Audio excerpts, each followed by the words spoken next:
तुझी संगती तुझी संगती झाली आमुची निश्चिंती नाही देखील ते मिळे भोग सुखाची सोहळी। प्रस्तुत प्राप्त प्रसंगी प्राप्त स्थळी इच्छेत सेवे करता घेतलेला अभंग संत मालिकेतील महान संत म्हणून आपण ज्या साधू महात्म्याकडे पाहतो, ऋग्वेद, यजुर्वेद, सामवेद, अथर्ववेद या चारही वेदाचं मंथन करून पंचम वेद गाथ्याची निर्मिती ज्या साधू महापुरुषांनी केली, मी तर म्हणेल शरीराचा प्रत्येक कण, काळाचा प्रत्येक क्षण आणि मनाचं प्रत्येक चिंतन हे भगवानमय बनल्यामुळं याची देही याची डोळा ज्या साधू महापुरुषाला सदेह वैकुंठ गमनाचा सोहळा उपभोगता आला। देहूर आमच्या गावी इंद्रायणी नदीच्या तटावरती बोलोबा कनकाईच्या पोटी ज्या साधू महापुरुषांनी जन्म घेतला आणि तुमच्या माझ्यासारख्या पामराच्या उद्धाराकरता अमृता समान असणारी अभंग गाथा ज्या साधू महापुरुषाने आपल्याला प्रदान केली, असे वारकरी संप्रदायाचे वैराग्य रागरसी जगद्गुरु जगदवंदनीय तुकोबाराय महाराज यांची अलौकिक अक्षरे आजच्या सेवेला विठ्ठला।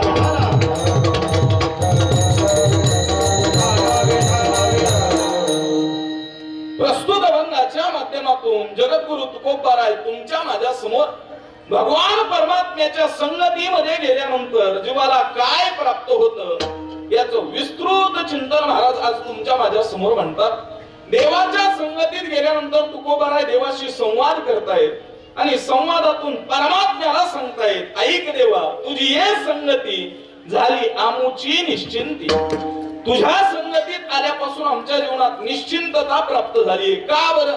महाराज सांगतात, नाही देखील ते मिळे भोग सुखाचे सोहळे। जे आम्हाला पाहायला, जे आम्हाला अनुभवायला, जे आम्हाला त्या ठिकाणी सेवन करायला जे भेटत नव्हतं ते देवा तुझ्या संगतीत आल्यानंतर आम्हाला ते आज अनुभवायला भेटतंय। का बरं? तुला सांगतात, घरी ताकाचे सरोवर येत नवनीताचा पूर। जेव्हा जो आनंद आमच्या घरामध्ये तो आनंद इथं नाहीये आणि जो आनंद इथं आहे तो आनंद आम्हाला तिकडं सापडत नाही, याच्यासारख्या आनंदाची तुलना जगात कुठेही होत नाही।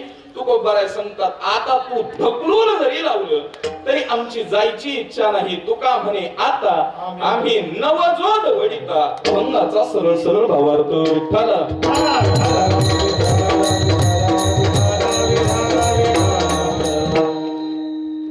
संत महात्म्याच्या पादस्पर्शाने पावन झालेल्या पवित्र पावन अशा सरुळ नगरीमध्ये संपन्न होत असणारा गेल्या 8 दिवसापासूनचा अलौकिक अशा स्वरूपाचा उत्सव किंवा निमित्ताने होत आहे आपल्या प्रत्येकाला ज्ञात आहे। ज्यांच्या येण्याने, ज्यांच्या राहण्याने आणि ज्यांच्या परिस्पर्शाने ही भूमी पावन अशा स्वरूपाची झालेली आहे ते संत मालिकेतील अलौकिक संत सद्गुरु प्रीतमनाथजी महाराज यांच्या पुण्यतिथी महोत्सवाच्या निमित्ताने संपन्न होत असणारा हा अलौकिक अशा स्वरूपाचा उत्सव वारकरी संप्रदायातील एक महान संत म्हणून ज्या साधू महात्म्याकडे पाहिलं जातं, नोहे नोहे तुमच्या माझ्यासारख्या प्रत्येकाला इथं घेऊन येण्याची ताकद ज्यांच्या नावामध्ये आपल्याला सापडते ते सद्गुरु प्रीतमनाथजी महाराज। खऱ्या अर्थाने आज त्यांचा पुण्यतिथीचा सोहळा साजरा होतोय। कितवाय काय प्रत्येकाला माहितीये, मला वाटतं 177वी पुण्यतिथी आहे। विचार केला, साधू गेल्यापासून 177 वर्ष या ठिकाणी पूर्ण होत आहेत। त्या चरित्र पोथीच्या ग्रंथाच्या नियमाप्रमाणे आपल्याला ही 177वी पुण्यतिथी या ठिकाणी सांगितली। साधू गेल्यापासून आजची ही पुण्यतिथी 177वी।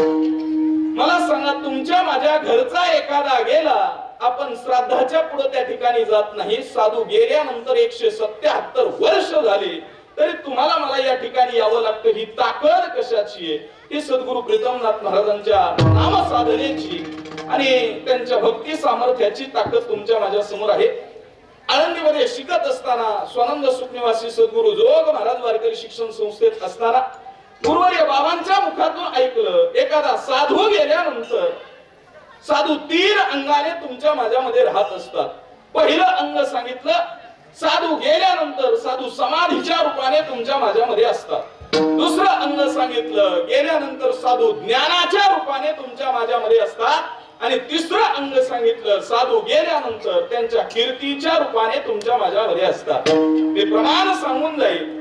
ज्यावेळी निवृत्तीनाथांचा समाधी सोहळा चालू, डोळ्यासमोर चित्र आणायचंय, नामदेवरायांच्या मुखातून शब्द बाहेर पडतायत, निवृत्तीनाथ तुम्ही चाललाय, पण आता तुम्ही कोणत्या रूपाने राहणार आहात? निवृत्तीनाथांनी उत्तर दिलं, गेले ऋषीश्वर अनादि जे आधी, राहिल्या त्या समाधी जगा माझी.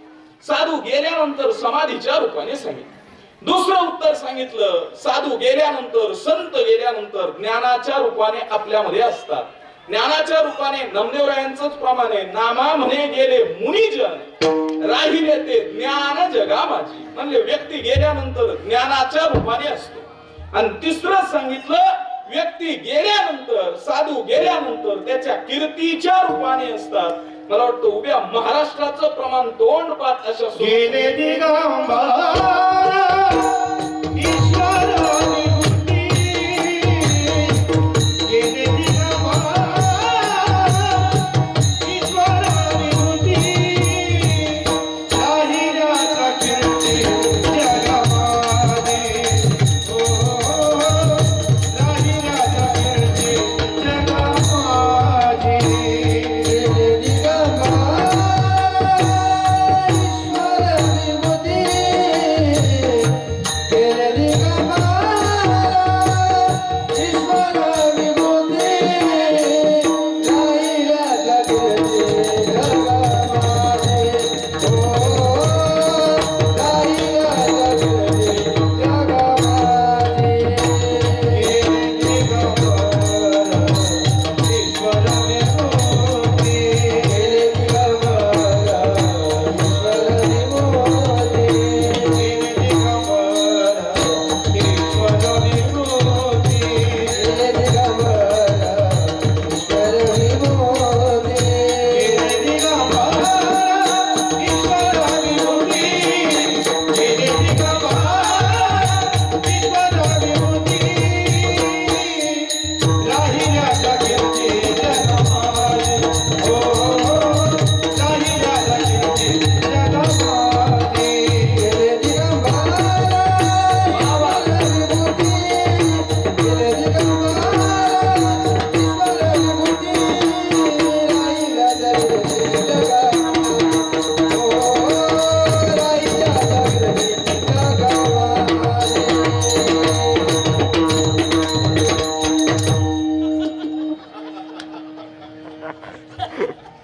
महाराज सांगतात, साधू गेल्यानंतर कीर्तीच्या रूपाने राहत असतात. गेले दिगंबर ईश्वर विभूती, राहिल्या त्या कीर्ती जगा माझी.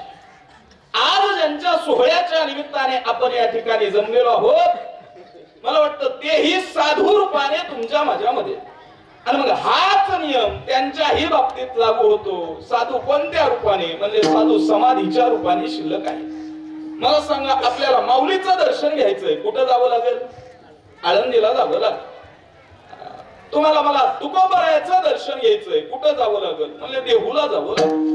आज जरी माऊलीच्या समाधीवरती डोकं ठेवलं आणि आर्त अंत करणारे माऊली म्हणून हाक मारली, ज्ञानोबराय त्या सुद्धा साधकाला ओ देतात. याचा अर्थ असा आहे, आम्हाला साधूला भेटायचं असेल, पहिला मार्ग समाधीच्या रूपाने जा. आज सद्गुरु प्रीतमनाथ महाराजांना भेटायचंय म्हणजे काही नाही, आज फक्त समाधीवरती डोकं टेकवा, तुम्हा आम्हाला आशीर्वाद द्यायला आजही समाधीच्या रूपाने प्रीतमनाथ महाराज. दुसरं उत्तर दिलं, साधू ज्ञानाच्या रूपाने. नाही आळंदीला जाता आलं, नाही देहूला जाता आलं, नाही पैठणला जाता आलं. या तीनही संत महात्म्याची, ज्ञानोबरायाची ज्ञानेश्वरी काढ आणि एक तरी ओवी अनुभवावी या तत्वावरती जाऊन ज्ञानोबरायाच्या ज्ञानेश्वरांना हा सोहळा या सम हा या भावनेने तुम्ही आम्ही सर्वजण गेल्या अनेक कालखंडापासून जडतोय. खरं तर संस्कृत मध्ये पद आहे, नेता शब्द त्या ठिकाणी येतो. आमचे गुरुवर्य सांगायचे, नेता या शब्दाचा अर्थ कोणता? नेता म्हणजे तिकडे जाऊ नका, भाजप कमळ, इकडे कुणी जाऊ नका. नेता या शब्दाचा अर्थ काय? गुरुवर्य सांगायचे, नयती इति नेता, जो समाजाला पुढे घेऊन जाण्याचं काम करत असतो त्याला नेता म्हणतात. संत महात्मे तुमचे आमचे नेते आहेत ना, का बरं?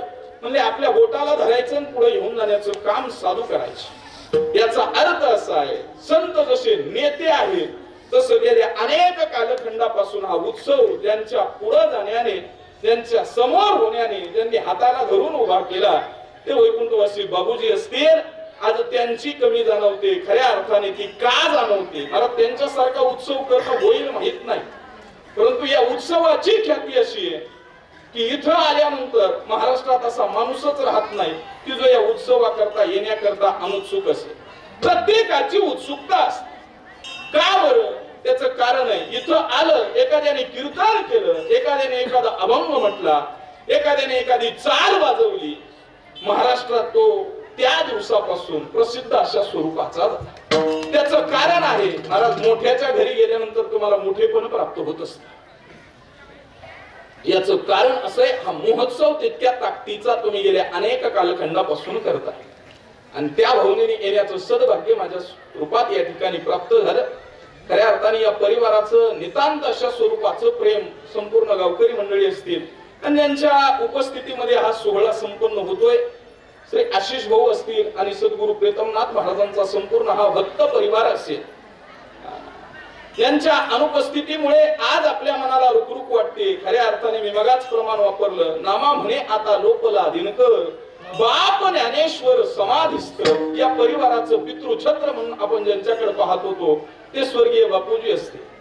आमचे गुरुवर्य सांगायचे, व्यक्ती गेल्यानंतर दोन मार्गाने त्याला आठवलं जातं. एक तर वडील आहे तोपर्यंत सेवा नावाचं कर्तव्य सांगितलं आणि वडील गेल्यानंतरचं कर्तव्य हे स्मरण नावाचं कर्तव्य सांगितलं. सेवा म्हणजे काय? गुरुवर्य शब्द वापरायचे, जोपर्यंत आहेत तोपर्यंत त्यांच्या मार्गावरती चालणं, नोहे नोहे त्यांची सेवा करणं, याला त्या पुत्राचं सेवा नावाचं कर्तव्य सांगितलं. सेवा नावाचं कर्तव्य काय म्हणले? सेवा याचा अर्थ माता पित्याची सेवा केली पाहिजे. एक शब्द आवर्जून वापरायचे म्हणले, माता पित्याला वेळ दिला पाहिजे आणि पुढचं वाक्य त्यांचं असायचं, वेळेवरती दिला पाहिजे. माणसं वेळ देतात पण वेळेवर द्यायला चुकतात महाराज. ती संधी, ती वेळ साधता आली पाहिजे. आणि दुसरं कर्तव्य सांगितलं, स्मरण नावाचं कर्तव्य. स्मरण याचा अर्थ काय म्हणजे ते गेल्यानंतर जे जे ते करत होते ती प्रत्येक गोष्ट आम्ही आमचं कर्तव्य समजून करणं, याला स्मरण नावाचं कर्तव्य सांगितलं जातं. आज आपण पहा, खऱ्या अर्थाने शांती रूपे नव्हे कोणाचा वाईट वाढवी महत्व वडिलांचे. आज या चारही भावंडांच्या रूपातून आदरणीय आशिष भाऊ असतील आणि त्यांचे संपूर्ण बंधू असतील, त्यांचा संपूर्ण परिवार असेल, या सर्वांच्या रूपातून आपल्याला हे महत्व त्या ठिकाणी वाढलेलं आपल्या डोळ्यासमोर दिसतं. कारण का बरं? ज्ञानोबाराय मोठे व्हायला कोण कारणीभूत आहे सांगू का? ज्ञानोबाराय मोठे व्हायला त्यांचे वडील विठ्ठल पंत कारणीभूत. आपल्याला प्रमाण सापडतं, बाप करी जोडी लेकुराची ओढी आपुली कुरवंडी वाळवून. का बरं? उत्तर सापडतं, बाप लेकरा करता आपलं आयुष्य समर्पित करत असतो. माऊलीच्या समाधीवरती डोकं टेकवल्यानंतर धन्यता वाटते, पण त्याच ज्ञानोबारायांना श्री संत ज्ञानोबाराय करण्यापर्यंत ताकद कोणाची? संत त्यांच्या वडिलांची ताकद दिसते का? महाराज आपल्याला प्रमाण किंवा कथा सापडते. ज्ञानोबारायांचे वडील विठ्ठल पंत समाजाने शिक्षा सांगितली, ऐका, तुम्हाला जर वाटत असेल या चारही भावंडांना समाजाने स्वीकारावं तर एक काम करा, काय? तुम्ही तुमचं देह त्या ठिकाणी अर्पण करा. देहांत प्रायचित्त नावाची शिक्षा त्या ठिकाणी सांगितली. आपल्या लेकरा करता देहांत प्रायचित्त स्वीकारणारी जगात एकमेव जात ती म्हणजे वडिलांची जात आहे. मला वाटतं ज्ञानोबाराय आज योगी म्हणून जगतामध्ये प्रसिद्ध आहे. ज्ञानोबाराय आज कैवल्याचा पुतळा म्हणून प्रसिद्ध आहे. कैवल्य साम्राज्य जगी ऐसा बाप भावा, जगी ऐसा बाप भावा, जगी ऐसा बाप भावा, जगी ऐसा बाप भावा, त्याचा वंश मुक्तीसी जावा,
ज्याचा वंश मुक्तीशी जावा. महाराज सांगतात असा बाप जर कुळामध्ये असल, धन्य हरिभक्त जन्मले ज्या वंशी सकळ कुळाशी तारावया. आज सांगू का, या चारही भावंडाकडं, या परिवाराकडं पाहिलं की आपल्याला लक्षात येतं धन्यता का बरं प्राप्त आहे. म्हणजे धन्य हरिभक्त जन्मले ज्या वंशी, बाबूजींच्या रूपाने यांच्या वंशामध्ये ते आले आणि सकळ कुळाशी तारावया. आज संपूर्ण कुळ प्रीतमनाथ महाराजांच्या बरोबरीने तारलेला आहे. त्याचं कारण बाप काय असतो, त्या हिंदीमध्ये एक कविता आहे बघा. बाप काय असतो, खऱ्या अर्थाने बापाच्या रूपाने पाहायला गेलं कितीतरी वर्णन आपल्याला सापडतात. पिता रोटी है, कपड़ा है, मकान है. पिता नन्हे से परिंदे का आसमान है. बाप काय असतो म्हणजे एखाद्या घरचा बाप गेल्यानंतर त्याची अवस्था पाहायची. पिता रोटी है, कपड़ा है, मकान है. पिता नन्हे से परिंदे का आसमान है. पिता घर में है तो प्रतिपल अनुराग है. पिता है तब तक माँ का चुड़ी बिंदी सुहाग है. आणि याच्या पुढचं वाक्य अत्यंत महत्वाचं आहे. पिता है तो दुनिया के सारे सपने अपने हैं, आणि पिता है तो बाजार के सारे खिलौने अपने हैं. जोपर्यंत बाप आहे तोपर्यंत जगातली कुठल्याही गोष्टीकडे बोट दाखवायचं, ती आणून देण्याची ताकद त्या नावामध्ये असते. मला वाटतं ते कृपाछत्र या परिवारावरती नोहे या सोहळ्यावरती ज्यांचं राहिलं ते आदरणीय बाबूजी असतील. त्यांच्या रूपाने, त्यांच्या अनुपस्थितीमध्ये पण हे तीनही अंग जशी प्रीतमनाथ महाराजांकडे लावली तीच बाबूजींकडे लावायची. आज ते प्रतिमेच्या रूपाने तुमच्या माझ्यामध्ये आहे. आज त्यांनी या परिवारावरती जे ज्ञान दिलं, जे संस्कार दिले, त्या संस्काराच्या रूपाने ते आज तुमच्या माझ्यामध्ये आहेत. आणि आज या सोहळ्यामध्ये सुद्धा ज्यांची कीर्ती आपल्याला गावी लागते, अशी कीर्ती ज्यांनी आयुष्यात कमवली, त्या कीर्तीच्या रूपाने तुमच्या माझ्यामध्ये आहेत. त्यांचं नाव म्हणजे आदरणीय वैकुंठवासी बाबूजी आहे. खऱ्या अर्थाने हा सोहळा त्यांच्या रूपाने साजरा होत आहे. इथे येण्याचं सद्भाग्य आदरणीय आशिष भाऊ असतील या सर्वांच्या उपस्थितीत प्राप्त झालं. तसं पाहायला गेलं, या सोहळ्याकडे पाहिलं की सोहळा मोठा आहे, ती भूमी मोठी आहे. गायक वारकरी संप्रदायातील अत्यंत दिग्गज मोठी माणसं आहेत, मृदुंग वादक मोठे आहेत. पाठीमागे उपस्थित असणारी माझी ही गुरुबंधू मंडळी ही मोठी आहेत. सिस्टीम चांगल्या स्वरूपाची मोठी अशी आहे. फक्त कीर्तनकार आता याच्यापेक्षा मी मोठा होऊ शकत नाही. याचा अर्थ असा, या सगळ्यांच्या उपस्थितीत हा सोहळा करण्याचं सद्भाग्य आपल्या प्रत्येकाला प्राप्त होत आहे. आजचा दिवस हा काल्याचा दिवस आहे. काला याचा अर्थ काय, वारकरी संप्रदायामध्ये काला कशाला म्हणायचं, गुरुवर्य बाबा सांगायचे काला म्हणजे प्रसाद. वेगवेगळ्या भागात वेगवेगळ्या क्षेत्रात काल्याला वेगवेगळी नावं सापडतात. कुणी काल्याला एखाद्या यात्रेच्या ठिकाणी गेला, देवीची यात्रा असेल, जो प्रसाद वाटला जातो आपण त्याला शेरणी म्हणतो. शेरणी म्हणजे काय, म्हणजे प्रसाद.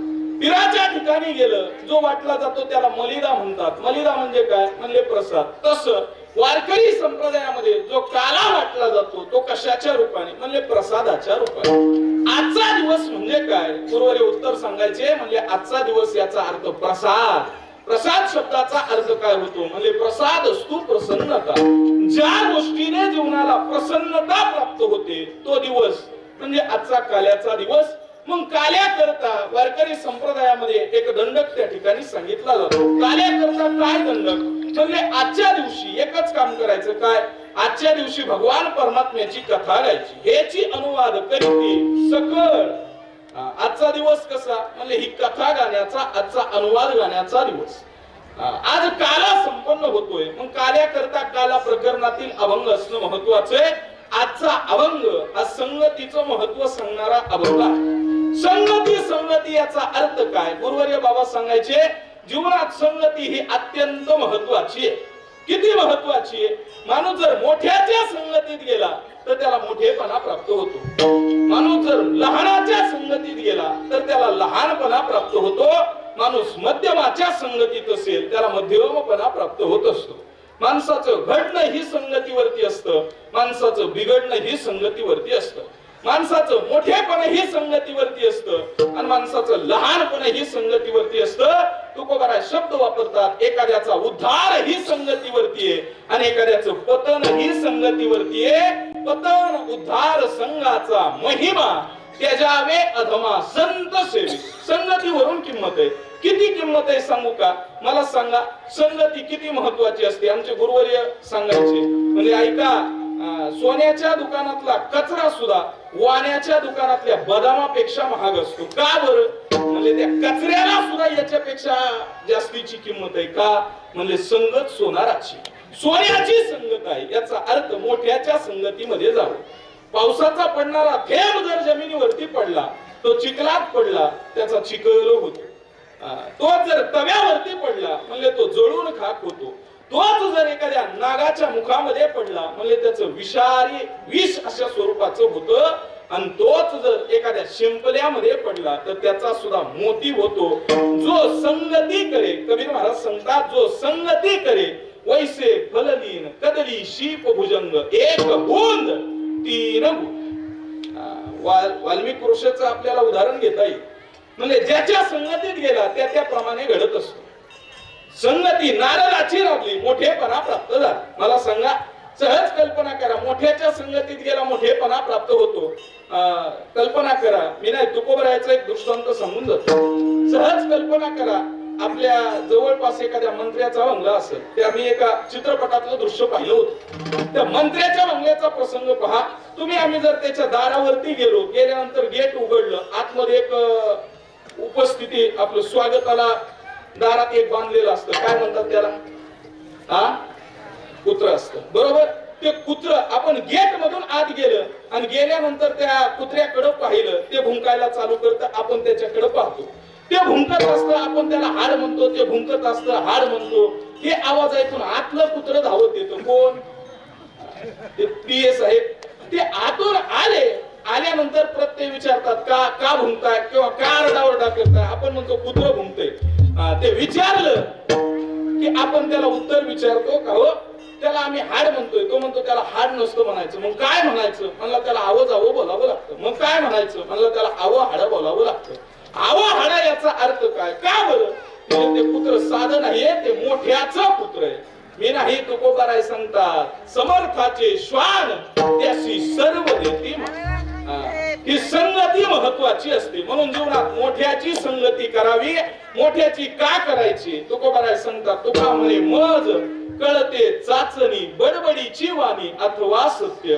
आमच्या जीवनात आम्हाला वर्म कळलं. मला वाटतं तेच वर्म सांगायचं काम आदरणीय गुरुजींनी आयुष्यभर केलं. त्यांचा अभंग कानावरती पडला तरी तुम्हाला आम्हाला त्या वर्माची जाणीव होते. आम्हा कळले वर्म. गुरुजींच्या आवाजात अभंग आपण प्रत्येकाने आहे. बाबा सांगायचे, जीवनात 3 प्रकारची संगती सांगितली. ऐका, पहिली संगती कधीच घडू नये.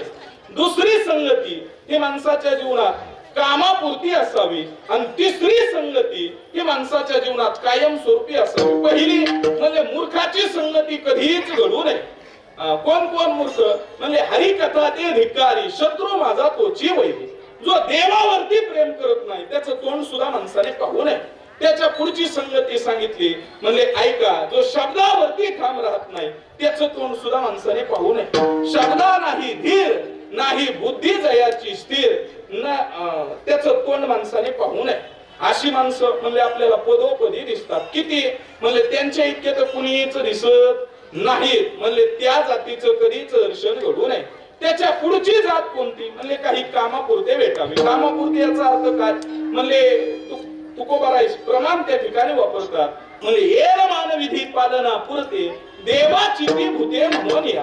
कामापुरते भेटावे. कामापुरते कोण? म्हणजे जे आपल्या संसारातले आहेत ना, ते कामापुरते. हे कामापुरते का बरं? त्याचं कारण सांगतात. मला सांगा, आपल्या गावात मी 2 मिनिटात पुढे सरकतोय. मला सांगा, आपल्या गावामध्ये लग्न होतात का नाही? लग्न जमवायला किती लोक असतात? जास्तीत जास्त 10. लग्नाच्या हळदीला किती? म्हणजे जास्तीत जास्त 50. आणि लग्न करता किती? म्हणजे जास्त गोळा केले तर एक जास्तीत जास्त 1500 लोक. हे 1500 लोक एकत्रित येतात. पण तेच जर 1 वर्षानंतर दोघांचे भांडण झाले, मिटवाले यातले किती असतात बरं?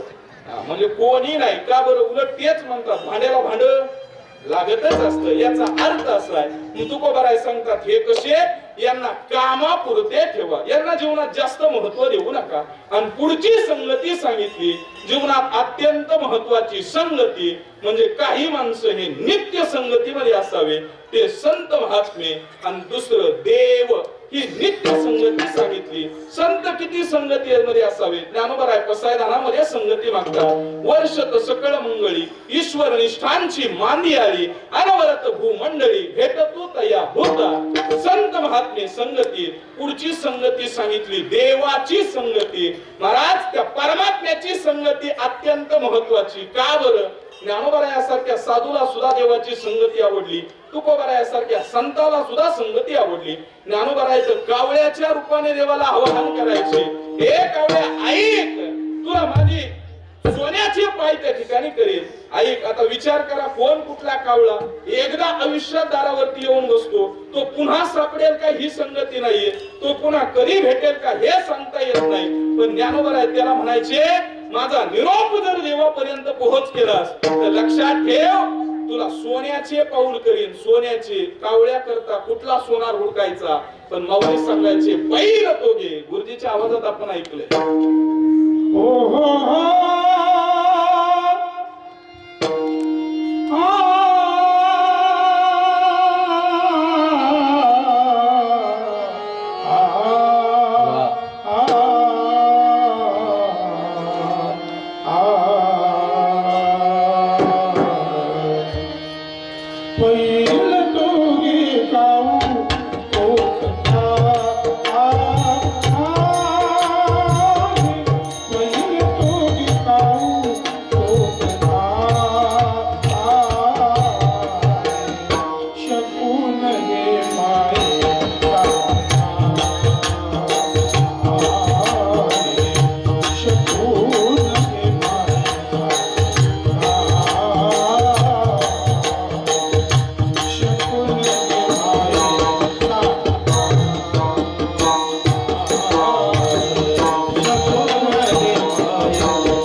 आणि देवाचं प्रेम आपल्या लक्षात येतं. संत महात्मे वर्णन करतात, प्रेमाची तो ऐशी जाती सर्वस्वासी मुकावे.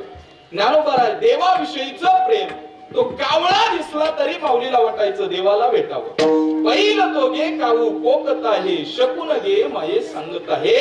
त्या कावळ्याला कितीतरी लोभनं त्या ठिकाणी दाखवली. ऐक रे, तुला सोन्याची पावलं करी. ऐक कावळ्या, तुला दही भाताची उंडी लावीन तुझे तोंड. पण एकच काम कर, काय? माझा निरोप त्या परमात्म्यापर्यंत पोहोचता कर. ही इतकी भेटीची आर्तता संत महात्म्याच्या ठिकाणी पाहायला मिळते. माझ्या सावता बाबाला देव कशात दिसावं? कोणाला देव मूर्तीमध्ये दिसला, कोणाला देव संतामध्ये दिसला, कोणाला देव तुमच्या माझ्या सारख्या मध्ये दिसला.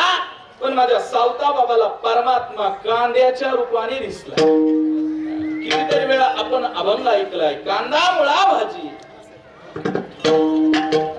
ऐकायचा आहे वैरागकर गुरुजींच्या मुखातून आपण ऐकू.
तेवढ्या ताकदीने टाळी वाजवायची.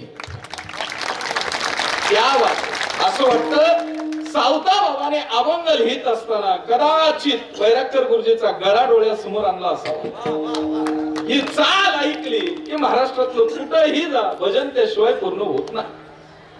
कांद्यामध्ये परमात्मा माझ्या सावता बाबाला दिसला. ही देवाची संगती. तुकोबरायचं महाराज प्रत्येकाला आवाहन करायचे. अरे ऐका, हा परमात्मा कसा आहे म्हणजे त्याच्या संगतीशिवाय जीवनाला निश्चिंतता प्राप्त नाही. आणि त्या देवाला सुद्धा ठणकावून तुकोबराय सांगतात, ऐक देवा, आमच्या जीवाला जर निश्चिंतता प्राप्त करायची असेल तर एकमेव मार्ग म्हणजे तुझी संगती आहे. अभंगाचं प्रथम चरण.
झाली आमची निश्चिंती. परमात्म्याच्या संगतीमध्ये जीवनाला काय प्राप्त झालं? उत्तर दिलं, निश्चिंतता प्राप्त होते. का बरं निश्चिंतता? निश्चिंत या शब्दाचा अर्थ होतो निर्गत हा चिंता. ज्या ठिकाणी आल्यानंतर चिंता माणसं विसरून जातात त्याला म्हणायचं देवाची संगती. मला सांगा, इथं बसल्यानंतर आपल्याला काय आठवतं बरं? आणि ज्याला इथं बसल्यानंतर बाहेरचं आठवतं त्याच्यासारखा दुर्भाग्य कोणी नाही महाराज. इथं बसल्यानंतर चिंता दूर पळून जाते देवाच्या संगतीत गेल्यानंतर. एवढंच नाही महाराज, माणसाला चिंता का असते म्हणजे त्याचं पाप वाढलं की माणसाची चिंता वाढते. जसं जसं पाप वाढतं तसं तसं माणसं दुःखी जास्त होतात. पण त्याच्यावरची मात्रा सुद्धा तुम्हाला मला दिली म्हणजे त्या परमात्म्याचं नाव जरी मुखावाट घेतलं तरी पर्वत सुद्धा पापाचे जळून जातात. आदरणीय वाईकर गुरुजींच्या मुखातून आपण अभंग ऐकत आलो. घेता नाम विठोबा पर्वत जळती पापाची. पण हे कधी म्हणजे पंढरीला जाता आलं तर लागलं. पहा, निश्चिंतता काय असते सांगू का? वारीच्या वाटेने चालत असताना मला सांगा, आनंद परमात्मा इतका दुसरीकडे कुठे आहे का? आपल्यापैकी किती जण ज्ञानोबरायाच्या संगतीत पंढरपूरला गेलेत बरं? एखादा तरी वारी करणारा असेल ना, कुणीतरी ज्ञानोबरायाच्या सोहळ्यात जाणारा. जात असताना मला सांगा, ज्या ज्या वेळी आपण जातो ऊन वारा पाऊस या सगळ्या गोष्टीचा त्रास सहन करतो. त्यातले त्यात पावसाळ्याचे दिवस असतात. रोज संध्याकाळी गेल्यानंतर आपली सोय काय असते? मस्त पैकी एखादा बंगला उघडून दिला जातो. दोन चार माणसं हातपाय चोपायला संध्याकाळी असतात. पांघरायला एक 10-5 रजया ठेवलेल्या असतात. जेवणाची 10-12 ताटा आणून मांडलेली असतात. मुक्कामाच्या ठिकाणी आहे का अशी एखादी दिंडी? नाही सापडत मला. ज्ञानोबरायाच्या तळावरती झोपणाऱ्या वारकऱ्यांना विचारायचं, लोक गुडगा चिखलामध्ये त्या ठिकाणी झोपतात. उन्हाचा त्रास सहन करतात, वाऱ्याचा त्रास सहन करतात. आणि एकदा पंढरी गाठली, चंद्रभागेचं स्नान केलं, पंढरीची प्रदक्षिणा केली आणि लोक त्या दर्शनाच्या वारीला लागतात. मला खरं खरं सांगायचं, या वर्षी विक्रम झालाय. लोक 48 तास दर्शन वारीमध्ये होते. 48 तास दर्शन भारीमध्ये उभा राहून देवासमोर गेलं. मला मनाला स्मरून सांगायचं, अर्धा तास मनसोक्त दर्शन. किती वेळ बोला ना, किती वेळ? 10 सेकंद. माझ्यासारखे 2-4 वगैरे उभेच असतात महाराज, उचलून बाजूला फेक असेच असतात ना. मला सांगा, 18 दिवस आळंदी ते पंढरपूर चालत आला. 2 दिवस दर्शनाच्या लाईन मध्ये उभा आहे आणि देवासमोर गेल्यानंतर किती? 10 सेकंद. पण एक वाक्य बोलून जाऊ का? तुकोबाराय सांगतात, त्याच्यासारखा आनंद जगात कुठं नाही. निश्चिंतता काय असते? 20 दिवस त्रास भोगतो, 10 सेकंद फक्त परमात्म्याच्या संगतीत जातो. पण 20 दिवस भोगलेला त्रास एक बाजूला आणि त्या देवाच्या मुखाकडे पाहिलं. गुरुजी, एवढा तरी लावण्य काय असतं हे आपल्याला त्या ठिकाणी दिसतं. खऱ्या अर्थाने गुरुजींच्या मुखातून ऐकलंय आपण लावण्याचा लावण्या